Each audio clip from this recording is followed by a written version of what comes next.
Wa an ibni Mas'ud radhiyallahu anhu anna rajulan sesungguhnya seorang laki-laki iku asoba menimpa dia rajul minim ro'atin dari seorang wanita kuplatan pada mencium. Jadi ada seorang laki-laki itu mencium seorang wanita. Terus dia merasa berdosa. Wah, ini dosa, ini enggak bener ini. Fa'ata maka datang dia an-nabiyya pada Nabi sallallahu alaihi wasallam. Fa'ahbarahu maka mengkabari dia rajul hu pada Nabi. Nabi, tadi saya di jalan nyium orang Nabi, nyium seorang wanita. Saya merasa berdosa ini, terus matur ke jenengan. Solusinya bagaimana? Fa'anzala maka menurunkan sapa Allahu Allah Ta'ala yang maha luhur. Aqimis sholata torofayin nahari wa zulafam minal laili dan seterusnya. Aqim menegakkanlah kamu as-sholata pada sholat torofayin nahar pada dua ujungnya siang. Dua ujung siang ini ya subuh, duhur, asar. Ini dua ujung siang. Subuh, duhur, asar. Wazulafan dan bagian minal laili dari malam. Ini maghrib, isya. Inal hasanat sesungguhnya berbagai macam kebaikan.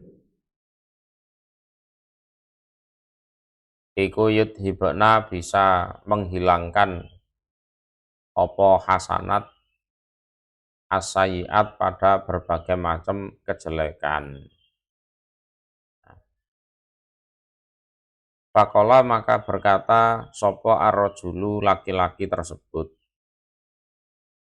Ali apakah hanya untukku? Hadza utawi ini khusus untuk saya atau untuk semuanya? Qala bersabda siapa Nabi li jami'i ummati untuk seluruh umatku. Kullihim seluruhnya mereka. Ya. Kullihim seluruhnya mereka. Ya, enggak untuk kamu saja, yaitu untuk seluruh umatku. Jadi hadis-hadis semacam ini bukan berarti kita diberi kelonggaran untuk sembrono melakukan dosa, enggak loh ya. Kok gek moro-moro enek wong wedok ayu nduk dalan terus diambung, iku ngawur iki jenenge. Ya, alah paling nanti tak pakai sholat 5 waktu juga hilang. Itu namanya meremehkan dosa. Itu terpengaruh setan namanya. Jadi ini kan konteksnya ada seorang laki-laki nyium seorang perempuan, ya bukan istrinya, ya bukan siapa-siapa, wanita asing lah. Terus dia itu merasa berdosa. Terus lapor kepada Nabi, lalu Allah menurunkan surat Hud ayat 114 itu. Aqimis sholah torofayin nahar wa zulafam minal lail innal hasanat yudhibna sayyiat.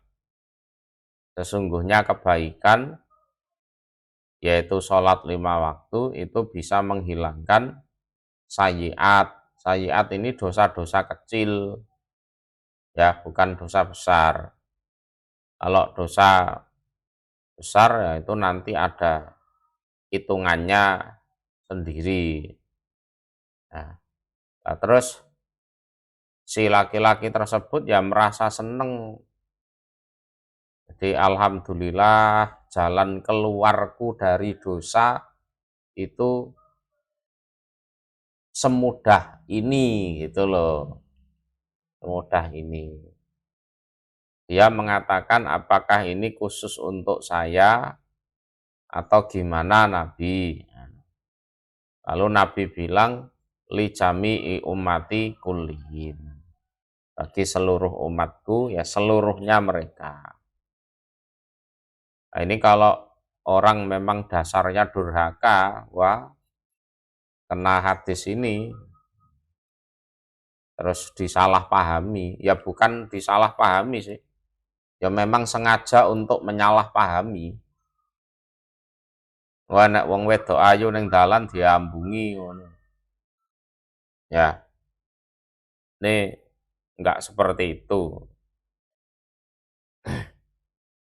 Jadi mencium itu memang dosa kecil, kategorinya dosa kecil. Tapi nek dibablaske ya jadi dosa besar nanti. Itu dengan sholat 5 waktu sudah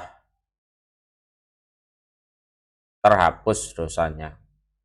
Kalau sholat 5 waktunya bener kan itu kan. Innal hasanat yudhibna sayyiat. Nah ini ya memang kehidupan itu seperti itu. Jadi, kejelekan itu bisa terhapus dengan kebaikan. Wa an Abi Hurairah radhiyallahu anhu. Gimana? Ana Rasulullah, sesungguhnya Rasul sallallahu alaihi wasallam iku qala bersabda Rasul, as-shalawatul khamsu, utawi salat yang 5, wal jumu'atu dan Jumatan,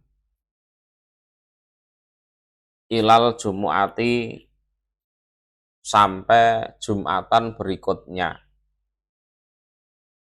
Jumatan sampai Jumatan berikutnya. Iku kafaratun, penghapus dosa. 5 terhadap apa-apa bainahuma, antara keduanya.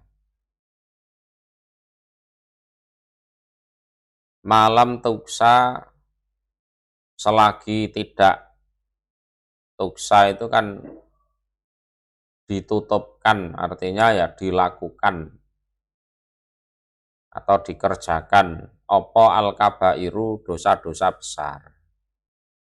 Kalau dosa besar dilakukan ya dosa kecil itu tidak dihapus. Ya, sampai dosa besarnya ditobati. Ya. Jadi selama dosa besar itu tidak dikerjakan oleh seseorang, nah dosa-dosa kecil itu bisa terhapus dengan sholat 5 waktu dan Jumatan. Jadi Jumatan minggu ini sampai Jumatan minggu berikutnya. Nah, kalau dosa besar sudah dikerjakan ya sudah. Dosa kecil ya enggak diampuni walaupun dia sholat 5 waktu, walaupun dia Jumatan. Tapi bukan berarti wah ndak perlu sholat, sholatku ndak ada gunanya, ndak perlu Jumatan, Jumatanku ndak ada gunanya, ndak boleh seperti itu. Tetap harus dikerjakan sholat 5 waktunya Jumatannya. Walaupun hanya sekedar menggugurkan kewajiban. Itu saja. Lah, kalau dosa-dosa kecilnya pengen diampuni, ya jangan melakukan dosa besar. Kalau sudah terlanjur, ya ditobati sesuai dengan aturan yang ada. Tuh. Nah, setelah ditobati, nah, baru nanti dosa-dosa kecilnya bisa terampuni kembali. Ya, terampuni kembali dengan sholat, dengan Jumatan itu.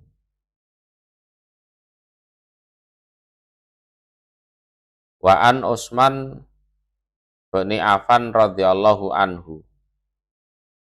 Qala berkata Utsman, Sami itu mendengar aku Rasulullah pada Rasul sallallahu alaihi wasallam yaqulu bersabda Rasul, ma minim ra'atin tak ada seorang pun muslimin yang Islam tahduruhu datang hu pada imri'in muslimin opo sholatun sholat maktubatun yang diwajibkan. Jadi tiba waktunya sholat. Payuh sinu maka memperbaiki dia wudhu aha pada wudhunya sholatun maktubatun. Wa khusu'aha dan kekhusuannya sholat maktubah. Wa ruku'aha dan rukuknya sholat maktubah. Ila kecuali kanat ada apa sholatun maktubatun iku kafaratun penghapus dosa.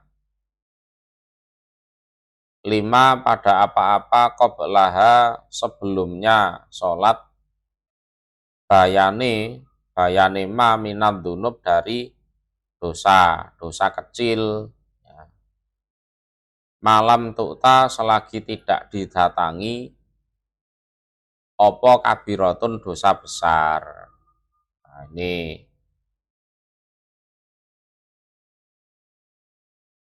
wadhalika dan wadhalika dan demikian itu ad-dahru masa ya, kulluhu seluruhnya masa. Lah ya aturannya seperti itu. Ya, sampai kapanpun ya seperti itu aturannya.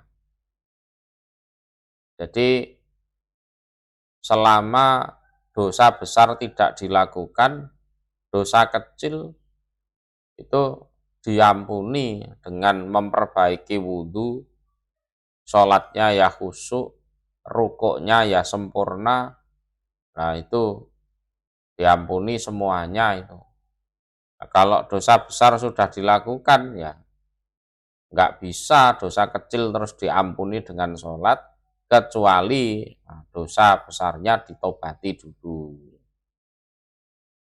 Kecuali ditobati dulu.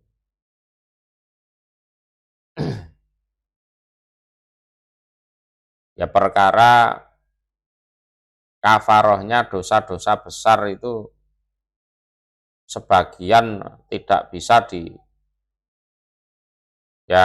dikerjakan di Indonesia, ya kembali ke pribadinya masing-masing. Entah amal yang banyak atau gimana,